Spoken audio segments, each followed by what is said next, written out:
Right right next Adilabad reporter Ravi ఉన్నారు. రవి, రేపు నిర్మల్లో జరగబోయే సిపిఎం నిరసన ర్యాలీలకు సంబంధించిన ఏర్పాట్లు ఎలా ఉన్నాయి?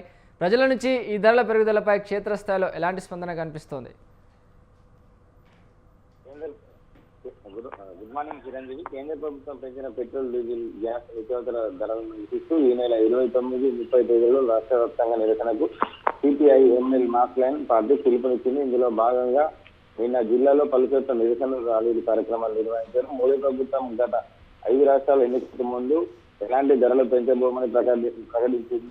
ఇవాళ ఎన్నికలు ముగిసిన తర్వాత ఇప్పుడు సామాన్య ప్రజల నడ్డి విరిచేందుకు పెట్రోల్, డీజిల్, గ్యాస్ ధరలతో పాటు నిత్యావసర సరుకుల ధరలు కూడా పెంచి సామాన్య ప్రజలపై ఆర్థిక భారాన్ని మోస్తుందని, ఇది ప్రజా సంక్షేమానికి విరుద్ధమని, ప్రజల్ని పట్టి పీడిస్తున్న ఇలాంటి ప్రభుత్వాలు మాకు వద్దని, పెంచిన ధరలను తక్షణమే తగ్గించాలని జిల్లాలోని సిపిఐ ఎంఎల్ నాయకులు డిమాండ్ చేస్తూ ధర్నాలు, రాస్తారోకోలు చేస్తున్నారు.